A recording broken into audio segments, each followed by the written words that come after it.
Hi.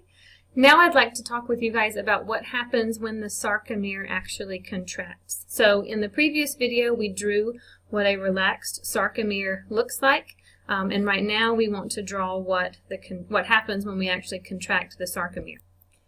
In this case, remember that the thin filaments are arranged around the thick filaments. So here are all the thin, right? And the thick filaments are in the middle, like this. The thick filaments are the ones that have the myosin heads on them, like that. And during contraction, the heads are going to ratchet inwards, like this and like that. Let me draw in the next section of another sarcomere just so you can see, because this is one of the regions that changes. So here's our thick filament of the neighboring sarcomere. So as those myosin heads grab the thin filament and then pivot inwards, that's going to bring the entire sarcomere, both sides of it, towards the middle. So what ends up happening is that the end result is that the myosin, or the thick filament, stays the same. We're going to draw it pivoted inwards for you just so you can see that.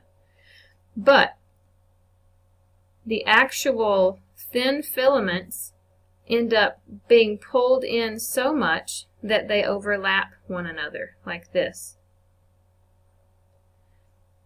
So when you see this, let's talk about what parts of this sarcomere have actually changed in terms of those diagrams that we've already been looking at. And I'll draw this one over here instead.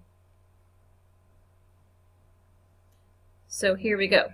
This is we really have to draw both of those to see what happens.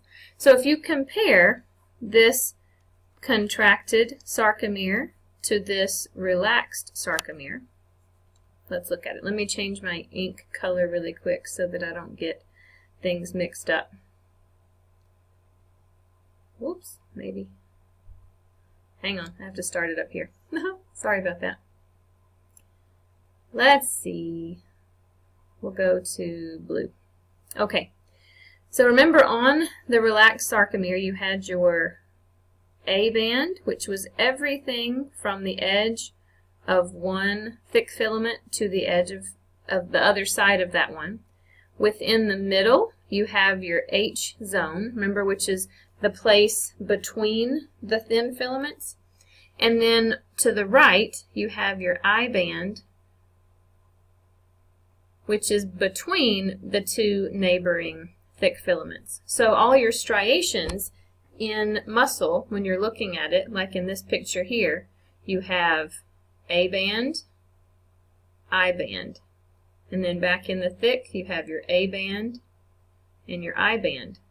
And here's A again. So remember we talked about skeletal muscle and also cardiac muscle, how the actual cells have stripes. Well, that's exactly what these stripes are coming from. The actual dark stripes are the A band, and the gaps, the light-colored stripes, are the I band. Okay, so when the sarcomere contracts, what happens to the H band? The H band, or the H zone, actually disappears completely. You can see that because the two thin filaments overlap each other completely. So the H band, or the H zone, totally goes away. Another thing that you might notice is that the I band shrinks quite a bit. Do you see how here there's a lot of space between the edge of the thick filament and the beginning of that Z disc?